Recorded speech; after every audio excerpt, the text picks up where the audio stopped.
So hello everyone, and today I will be sharing about my project that I've been working for about already 7 years in education area with the primary schools, most of the time primary schools, and using garden as a tool or as a medium to create awareness about our ecosystems, about the knowledge connection or disconnection with the human society, and most of the time within urban environments. And yesterday I was really thinking how to start the project, how to start the sharing thing. And I thought I'll just share the pictures I just collected in the last week in Brussels and in Brussels areas. And this is something that every spring is really upsets me. And I thought I'll just share what I feel now and how I see our cities and how they deal with nature. I'm aware that not all cities do that, but say Brussels, which is capital of Europe as well, and a very large city, or how I observe humans deal with nature. And this is actually one of the reasons why I started the project of Plant Kingdom. And every spring, when spring is already in a full bloom, when a bird's already nesting, when a plant flowers is already flowering, a majority of people, including governmental organizations, environmental organizations, individual people, start trimming, as they call, the trees and the shrubs. And to my understanding, what I see, and this is just very, very tiny percentage that I took pictures of really how it shows to me our relation to the tree, our relation and how we see the trees.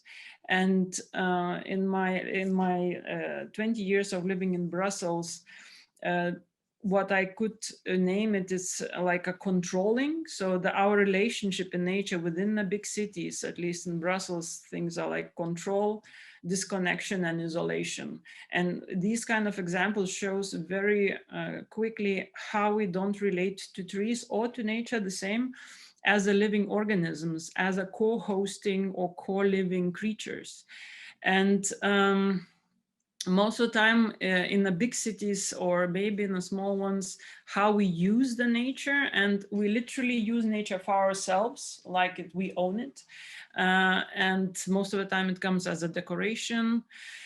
A lot of times it's just purely consumption or aesthetical reasons.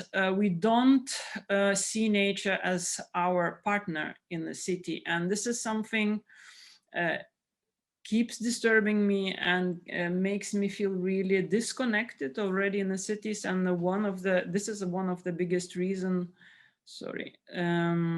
that I started the project Plant Kingdom some years ago, to simply look and create a possibility for people to learn or to relearn, to look at the nature differently than just as a consumption object or as a decoration object. And at the same time, when I started it, I got to know a person or learn about it, David Suzuki, the environmental activist and scientist, who I really loved his quote about that, how we are environment, and that there is no nature out there and we are here. We actually are the same. And only when we realize that and we start respecting ourselves and nature, we start healing and healing ourselves and nature, we can start working with the environmental crisis. So that gave me really a big boost to start the project. And when I started the project, basically Plant Kingdom it's a systematical series of workshops that I introduced to education system for schools. And why these two combinations, school and nature? The first is I grew up in a nature environment, and so for me, plants and the nature is something supernatural and very close to my body and to my soul. And education system first. When I was going to school, I loved the education system. For me, it was an amazing place. The schools were placed really where I was learning, and I was very, very happy and maybe lucky that I had amazing teachers, amazing program. So basically what I learned is that a lot of people, at least in Brussels, where I started the project, a lot of kids, what I learned, they don't like school. Kids really don't want to go there. They feel very restricted. And I found really strange and sad a little bit that actually children, they are most of their childhood, or 50% of their childhood, they spend in schools. And I thought, how can I help? Being a creative person, also an illustrator, I can use my creative part, working with the plants and giving something to children, that their education system could be something really interesting and exciting, and they would like to go and they would like to really learn things. So that's one of the reasons how I started. Another thing why I'm thinking why I started with the basically primary schools. For a long time, for 10 years, I worked with the grown-ups, and one of the challenges working with the grown-ups that a lot of us, we already have a set mind of how we see things and how we learn things. And as a very habituous creatures, we do tend to have a difficulty to change our minds or perspectives.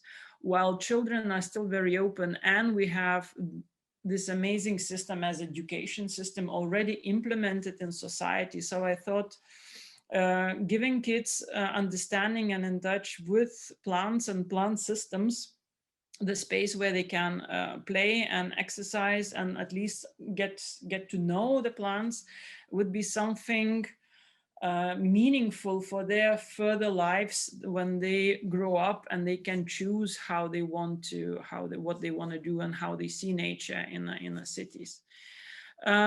So the gardening, I also looked a little bit about the history of the gardening, because yeah, some people like what is new or what is old.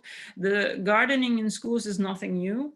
It's already in Europe. It's beginning of 19th centuries. All over the Europe, the gardening was very, very successful and very important part of the school education. Not only in Europe, US as well, and these kind of but what they were doing, the main gardening was very traditional, as we know, in rows, growing one type of vegetable, second type of vegetable, third type of vegetable. It was used as a physical activity, social activity, and a lot of other things. Nevertheless, and I also grew up with the classical gardening systems from my mom. Again, seeding in the rows, taking care of one plant and second plant and third plant. And I was quite happy about that. But at some point in my life, I got across such a person like Masanobu Fukuoka, a natural farmer, a Japanese scientist who had this book of One Straw Revolution, where I learned about natural farming and start looking in things like permaculture and forest gardening systems. And just that really inspired me to see how it's not, the natural farming is looking at growing crops not for ourselves, but how you create together with nature, how you observe nature and how you learn about nature's pattern. And within that, you create the garden that is good, not only for humans, but is good for the plants, is good for the insects, for any other living creatures. And one thing that I took away from this book was the forest gardening, which is a system of different layer plants that you can introduce in your edible forest garden, and it mimics natural ecosystems. And I found, so you see in a picture, this is really like, you use canopy trees, you use dwarf trees, shrubs, root vegetables, herbaceous layers, soil covers and climbers. So basically you have 7 to 8 to 9 different layers of plants that create that, as I call it, plant society. that lives together, and that's what we need. That's what the healthy garden or ecosystem is needed all different layers, all different plants, biodiversity, in order to produce the best outcome. And I found this this system one of the best systems, and I use it for this Plant Kingdom project to mimic and to show kids that plants are not only something that we eat or we look and it's beautiful, but it's actually a system like society of plants that we share the space with in a city or out of the city, and something to create awareness for kids that plants are living creatures, and they, as we, so they like some plants, they don't like other plants. So, okay, here we come into the different workshops. So as I said, the program is set like a system of workshops.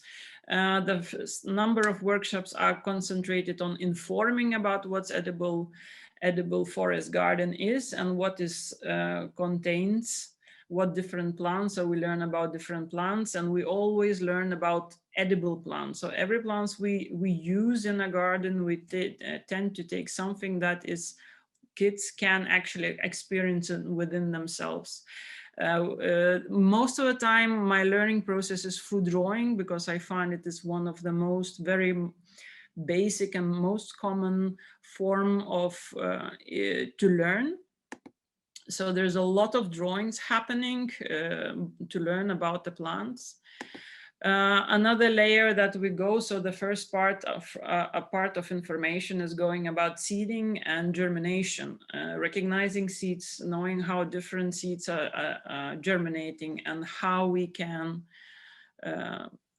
recognize seeds. Yeah. Sorry, your slides are not changing. Is it supposed to be that way? How about now? Perfect. So this I talked about Brussels and, yes. And how horribly Brussels. People treat their plants. Here I talked about, there's a quote of David Suzuki on environment and how environment and we are the same. Here is a short description on Plant Kingdom and about what it is, and I can repeat it. So it's basically a systematically designed series of workshops for kids in schools that looks at creating a garden as an open space class outside, where we can learn about all different things through the gardening. We can learn about history, about art, about literature. It's basically a space that creates where kids can not only learn about plants, but incorporate the education systems if it's needed from curriculum. Why? Of course, because I do believe, especially in the big cities, the kids have a lack of connection with nature, and we have a very big gap in the human-nature relationship. Okay, this was a little bit about history. Very funny pictures. It's nice picture. It's a lot of it, so I just picked the most classical ones. So again, that gardening is nothing new and has been for a very long time. Nevertheless, we still need to constantly prove that the gardening should be part of education, especially in primary schools, should be part of curriculum. And it's still not easy done. And I'm always have a question, why is that? Why we need to prove that relationship with nature is so important about our human psychic growth, as well as physical and mental. This is the forest gardening. This is something that I'm using. I'm not using the classical gardening, but I'm using edible forest garden system that is mimicking nature and the ecosystem. It's a little bit about permaculture, as it's part of permaculture movement and the systems that happened in 1968 by Australian scientists, and part of Masanobu Fukuoka natural farming system. So here you can see the all layers of the garden, and I'm literally using that as a main system to show kids how plants are similar to us, or actually one same society. Here, so here's the first part of information sharing and giving kids some kind of information through drawings and writings, learning about all these different layers, how to recognize them, how to classify them, through very playful, through a lot of colors, a lot of drawings. So kids can have fun actually. More drawings. Next part is germination and seeding. So we're also looking and choosing seeds. We're choosing seeds based on companion planting, that's seeing which plants grow well together with others. This is also something interesting to learn, because some plants really don't like other plants and they might die or kill another one, while other plants are best friends and really enhance each other. And for kids, it's really very interesting to learn about that they also, the plants act exactly the same as kids. Some kids have good friends, some kids can't stand another child, and that's okay. So we have different germination systems for kids just to try. Some places that where you can see how plants actually develop roots and shoots. Something really interesting to see what's happening underground, what's above the ground, and how quickly. Here is creating big map of companion planting, where kids have to find companion from one plant to another plant. And they draw themselves, so they learn how the plant looks, and then they're looking for, so the bad, sad faces, they don't like each other. Happy faces, they really want to be friends, and that's the plants you need to plant together. So after that, all is created. We have seedlings. We created all this companion plant society. So we have different plants ready to plant. Then we will have a number of workshops on different gardening systems that are focused on especially urban environment, where the land is very scarce, especially for Brussels. All land is poisonous, so we're not allowed to dig or plant directly into the ground. So we need to lift up and find the solutions where we can give plants as much space as possible, but working around urban environment, which is very, very challenging. So we use permaculture again principle, spiral gardening, hay bale gardens, where you lift up, you just put a lot of soil in, and then you plant the plants that we already grew in the springtime. So all these things are learning basically how other ways we can play around and actually create these islands of greenery, islands of mini ecosystems and biodiversity that is good for environment and for the kids. That's another way of course, in the beginning when we start with kids, a lot of kids are afraid of soil. They literally scream and run away. But over the time, the connection happens, and you can see how every child develops its own interest, because the program is so broad, and everybody has a space to develop their own interest in these programs, which is really interesting to see how kids naturally open up to what is interesting for them. Somebody loves watering, somebody loves soil, somebody loves plants, somebody loves bossing and telling what to do. And this is really important. Now, when I create the plants, these gardens, I always introduce part of the plants that kids know by what they eat, and that's what's accessible in the shops, with awareness that a lot of plants are imported. And I introduce also the local edible weeds, so kids can learn about local plants and local ecosystems, and that the weeds are not weeds, but amazing plants that you can do so much with them, eating included. And we have like a whole workshop where we go and forage in the city, learn about each of them, and bring back and incorporate in our garden.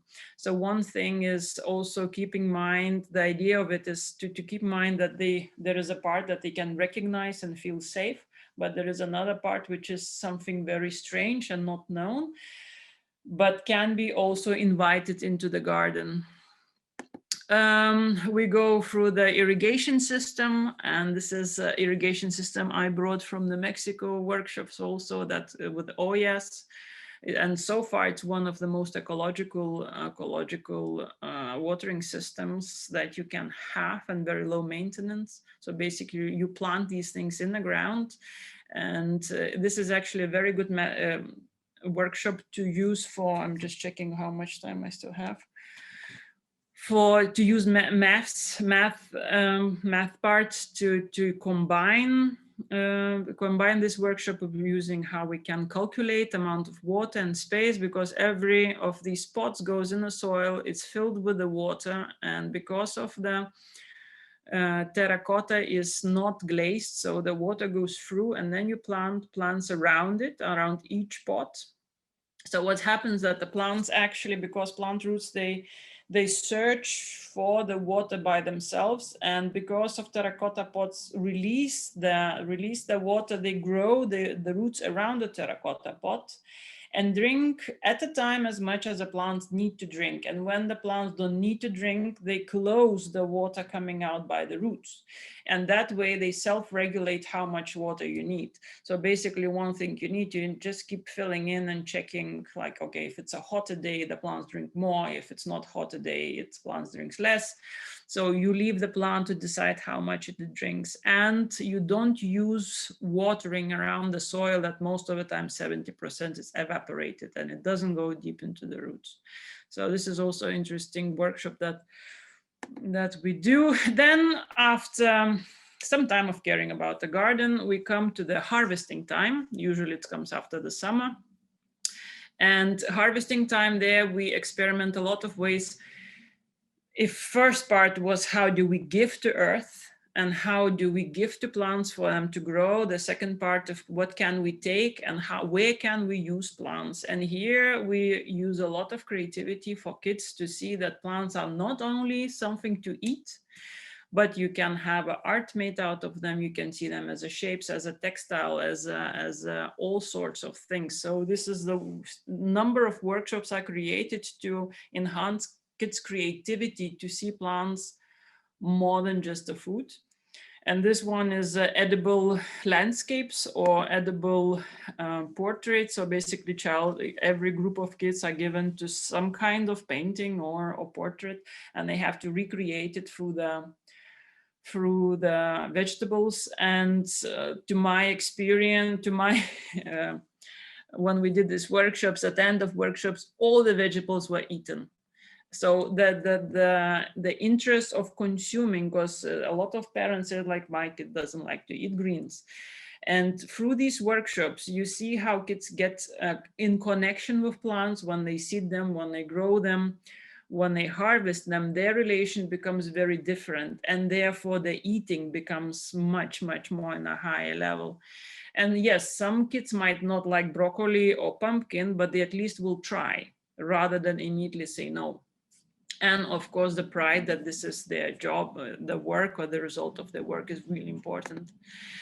Then we make ink, the vegetable paints, which is one of the most successful, at least in the kids. It's just taken free vegetables, spinach, red cabbage, and beetroot.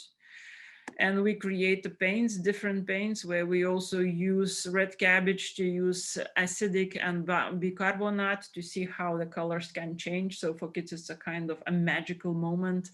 And again, different way of seeing what plants can give to us. And of course, we're having amazing creative mess over here. We also do cooking, and cooking also, how do you create recipe?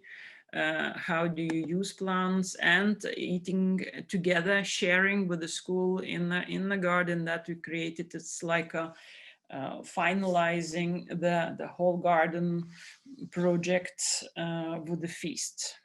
And of course, kids are cooking.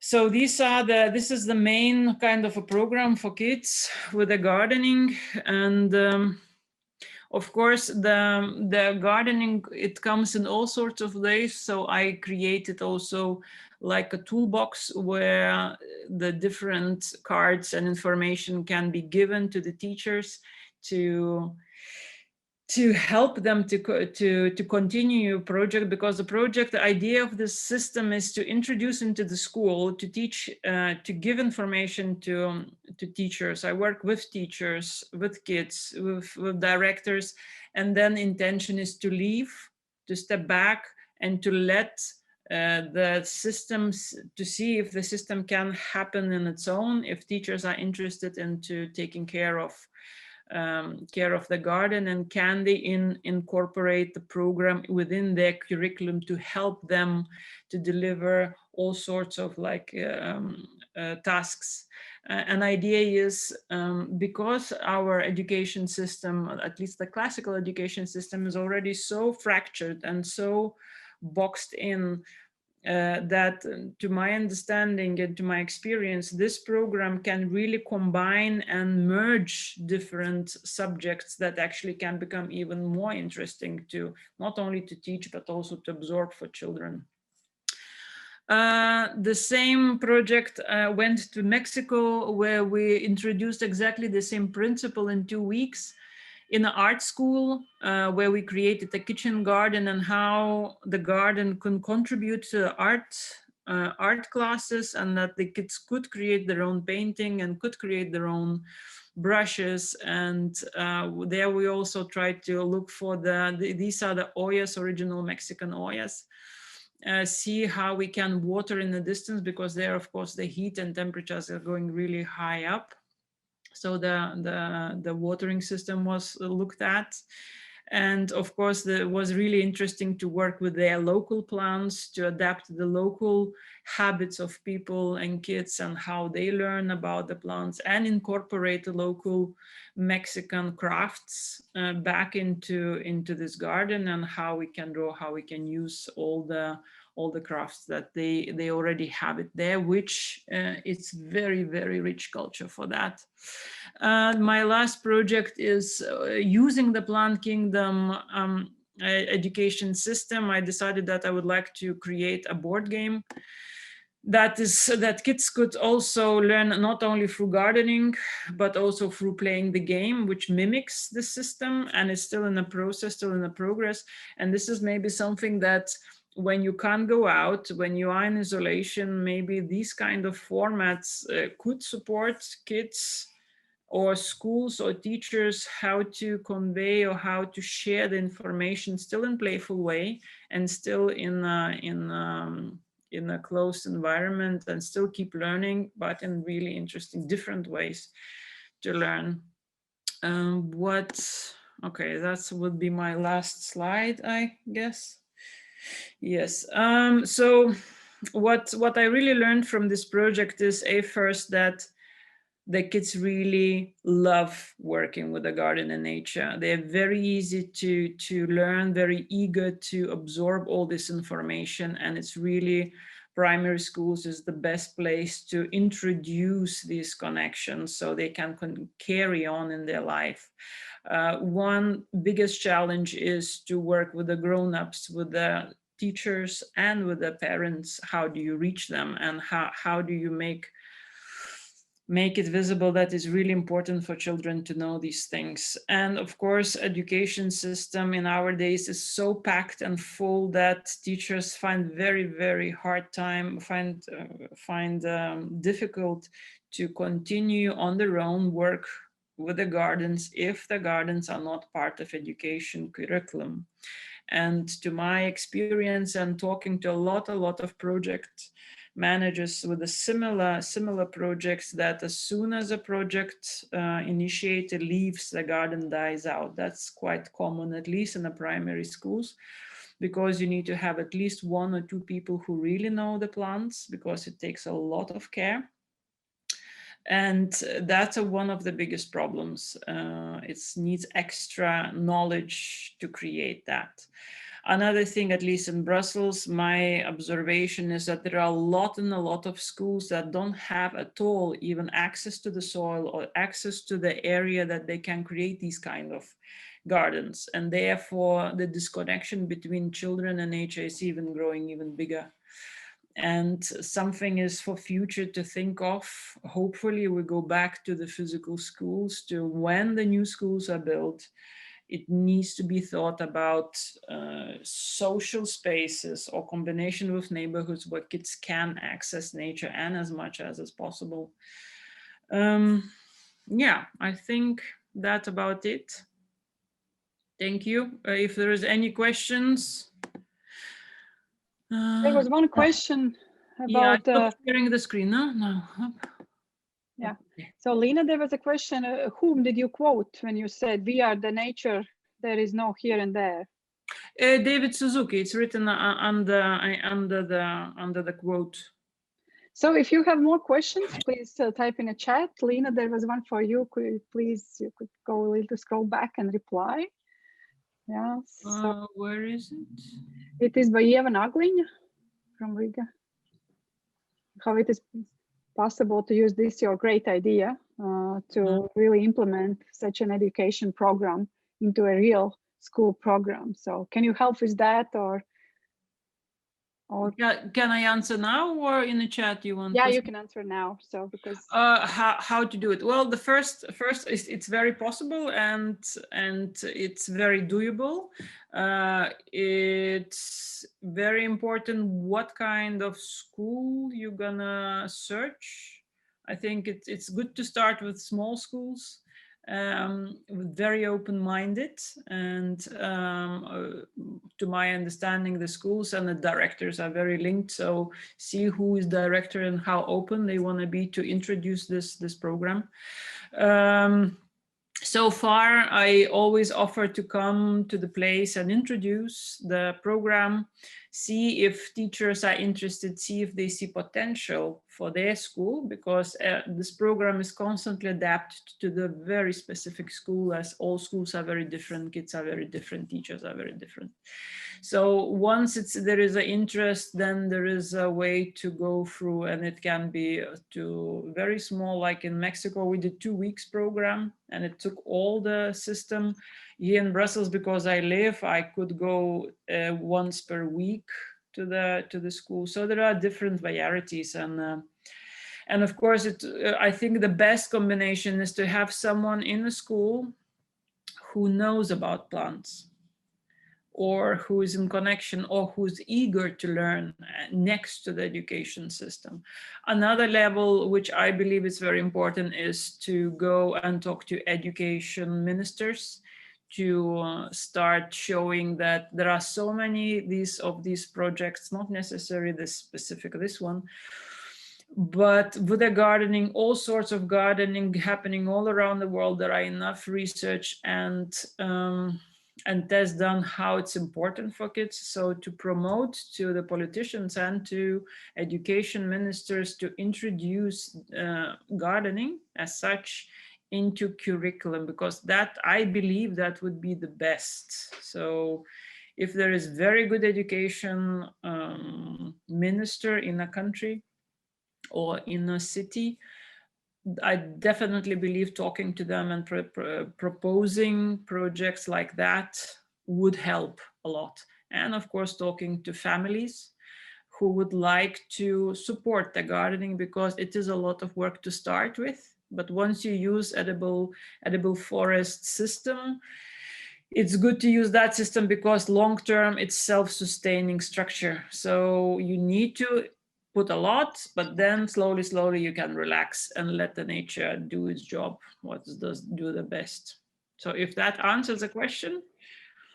Yes, and on top of it, can you be asked to come? Yes.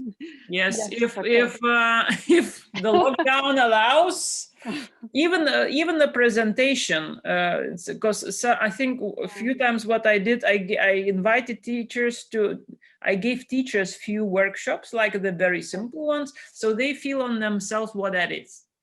Okay. And that totally changes their perspective and understanding. And that introduction about the project, detailed introduction, I can do online. For that, we don't need to go so far. So the lockdown preparation can be done online, Zoom. Okay. Great, thank you. This is a great answer for Ieva Nagliņa. Yes, so yes, please. You can always get contacts from Lina. Just direct email. Okay, so please feel free to continue asking questions in a chat. Lina will answer. Okay. Mhm. Okay, thank you so much, Lina, for this education project. Actually, it sounds really inspiring, and spring just comes and we are still in lockdown, at least in Latvia. Well, I think in many other countries, Uh-huh. I think in most of it depends probably on the regions, but at the moment, yeah, we just could dream about this type of education. But yeah, but thanks so much. Let's hope the dreams become realities. Of course, they will.